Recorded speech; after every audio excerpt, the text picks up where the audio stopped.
Hi there. This is Monday, the 27th of February, 27th of March, sorry, 2023. So, as I promised on some of my videos, I thought I would do a very quick summary of what happened and why I was in hospital for 2 weeks. I'll try and make this as quick and as brief as possible. I know I've been putting some things in the videos when I can, when I was able to record and things like that. So was Michelle. But anyway, so what happened was. About 2 weeks prior to getting admitted to hospital, um, my leg, fluid from my leg had started weeping. I don't know what it's called, leaky, whatever it is. Anyway, because the fluids weren't clearing properly based on the tablets I was on. Unfortunately, what happened, I went into the office on the Wednesday, the 8th, walked around about roughly 2 miles by the time you get to the car park, to the office, to meetings, and back to the car park, and then home again. And trip to urology department to the Western General for something else, completely something else. I got home on the Wednesday night, my leg was absolutely throbbing. Michelle decided to have a look at it, take off the old dressing, had a look, and whoa, that didn't look nice. It was all red and fiery red and inflamed. So I thought, right, okay, I was really struggling to get out the car, struggling to get up the stairs to bed. Thursday morning, we got up, and I was like, "Oh no!" She says, "I don't like the look of that." So we phoned the doctor to try and get a home visit, which they said no, just go straight to A&E. So about 12:30 on Thursday, the 9th of March, we went to A&E. By the time I got triaged and seen and blah blah blah, and they spoke to the liver transplant surgeons who came in and had a look. They said, yeah, it's a very serious cellulitis infection there. So what they did was, we're going to keep you in, but we don't have any space in the ward for you. So what they did was move me through into basically the holding ward within A&E.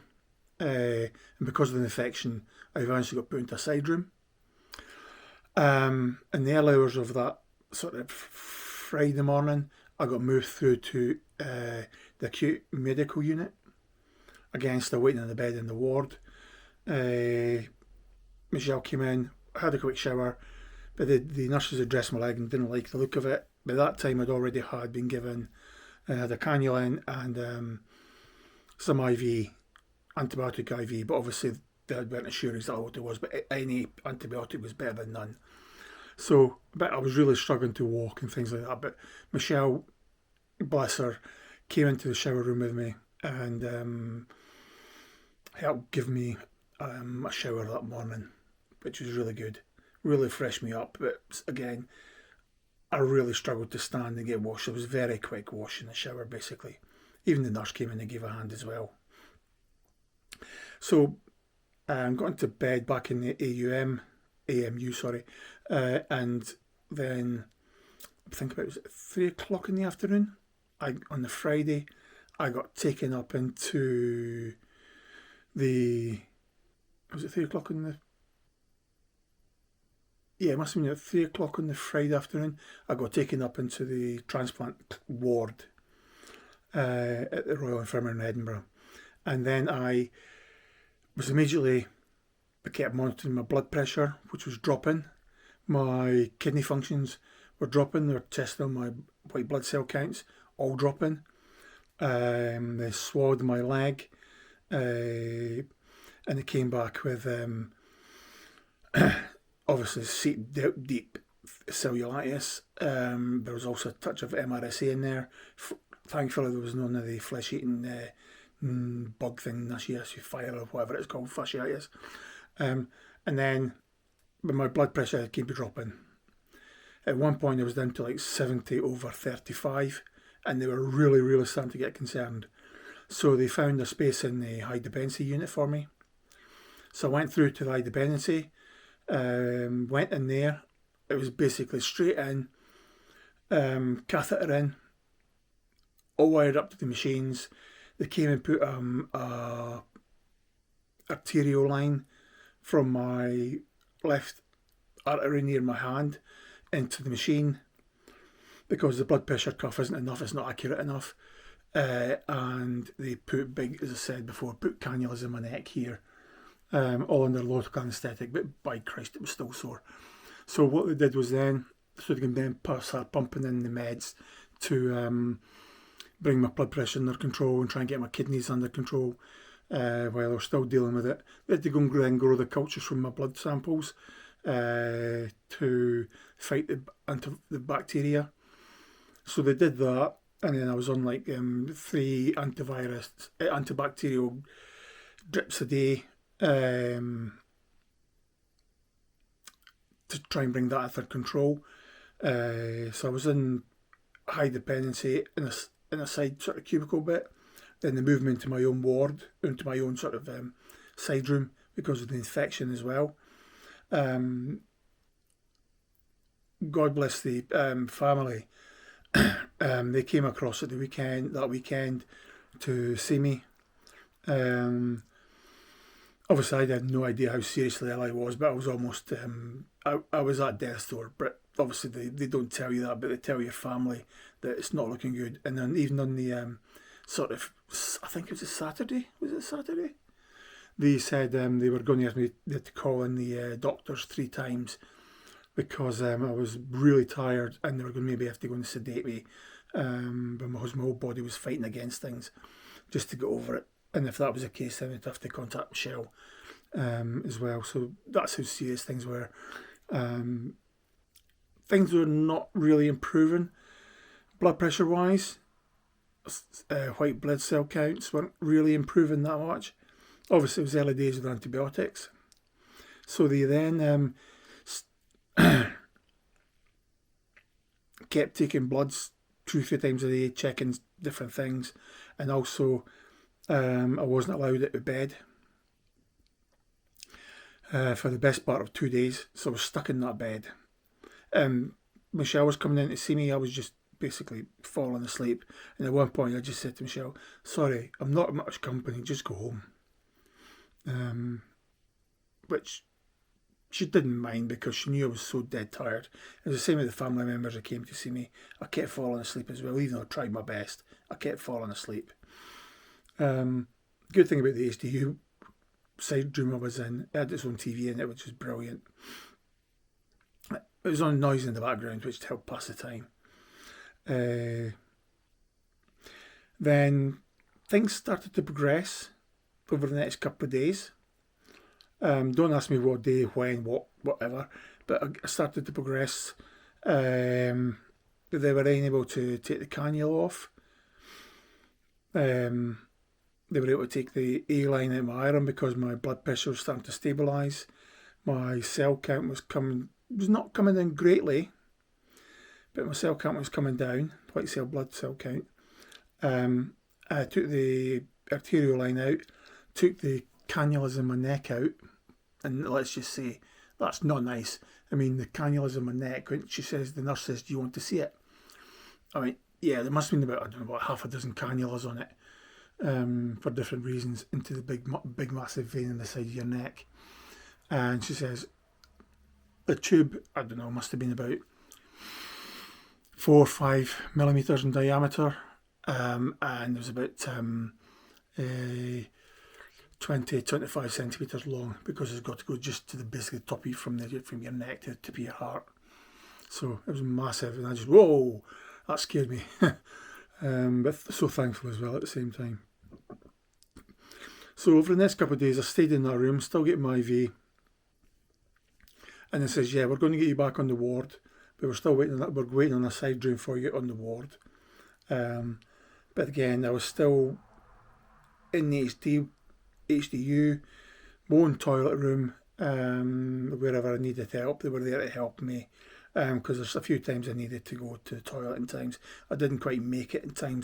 A few times, I'm not afraid to admit that. And then eventually I got moved and moved into the side room in the ward.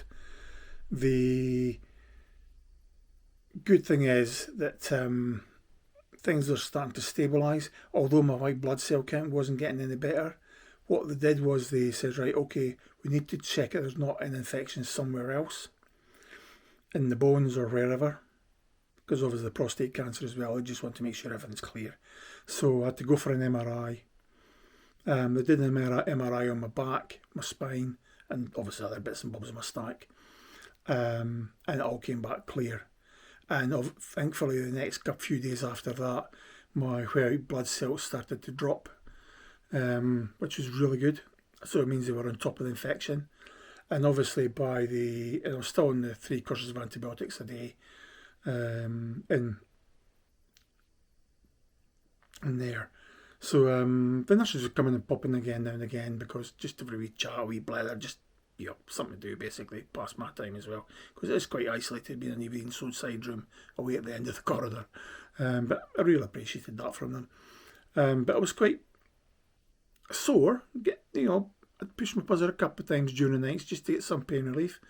But other than that, I was fine. I was getting up. I was going to the toilet. I was managing myself. I was dressing myself. I was, washing myself. So that was all good. It wasn't far from where the bed was or the chair was to the toilet, so that helped a lot. But I was still, let's just say, knackered. Drained me, really drained me, because my body strength always was really quite weak. And still in the IV, as I said. But the blood pressure and everything else had stabilised. My blood sugars as well, even though I'm not diabetic, they kept taking the blood sugars, but that all sort of stabilised, so they stopped doing that as well. They were stopped monitoring my urine output by peeing in bottles, just to keep in check on that. That all stopped.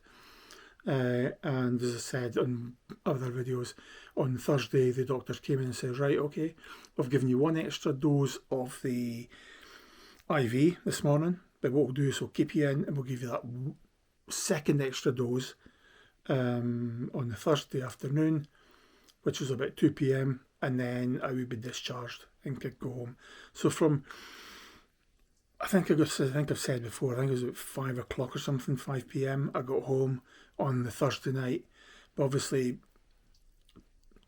totally shattered, because walking from my side room, because I'd hardly walked to the elevator to downstairs, sitting and then trying waiting for Michelle to go and get in the car, and then getting in the car and getting home, and the usual sort of stuff as well. So that was fine. But I forgot to mention as well, on the Tuesday in my side room, the physios would come in and say, right, okay, let's just see if I go along the corridor here, just walk in.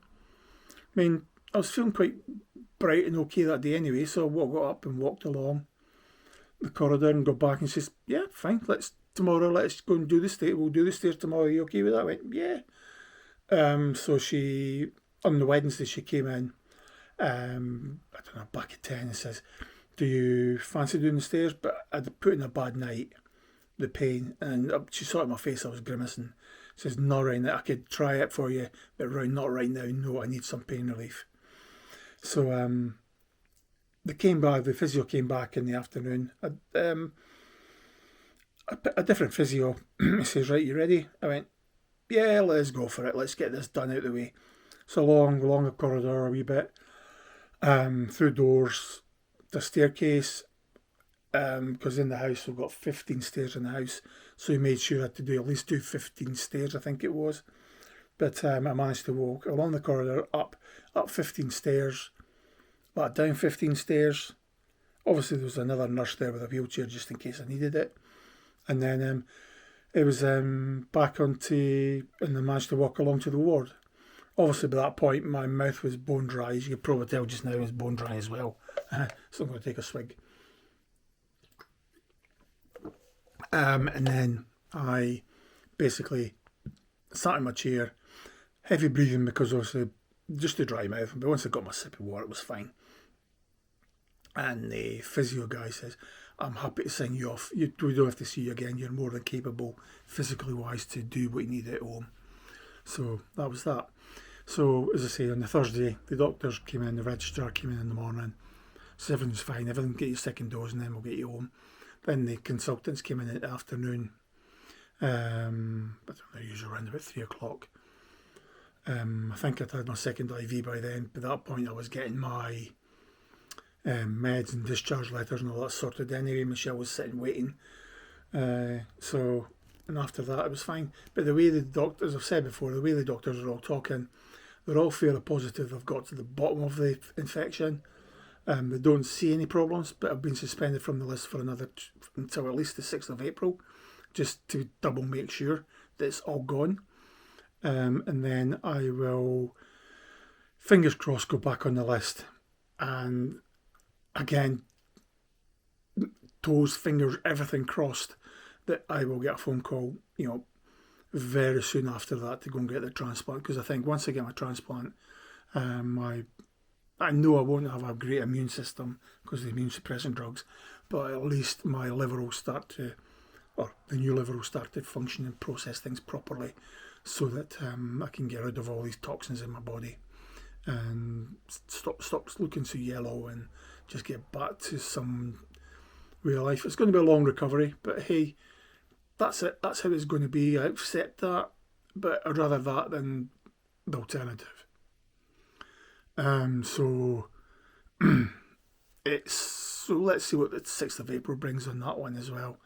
But the way the doctors have said, we're talking to surgeons and things, they were all sort of very positive and all giving good big thumbs up, saying, yeah, keep it going, get yourself a wee bit fitter. Obviously, I didn't realise how unfit I was, just being in the hospital bed for 2 weeks and how much that effort to survive the cellulitis and sepsis had taken out of me, really until I'd got home.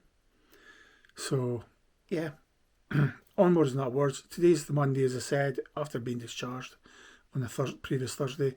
So, yeah, all looking good. Did a fair bit of walking today. And normally I was usually up and down the stairs, in the house anyways, up and down the stairs to the toilet, maybe 2 or 3 times a day. So I'm exercising, but maybe not as much as I should be. But at least now I'm confident I can do it. So tomorrow we plan on going out somewhere, just the local town, and get just a wee bit of exercise, get a haircut, try and keep on top of things, because if I do get the phone call, I just want to make sure my nails are all cut, my beard's all cut, shaved off, and my hair's all done, just so that I'm not looking like a grizzly bear like I was when I was in the last time. Anyway, that's it. Very, very brief summary of what happened.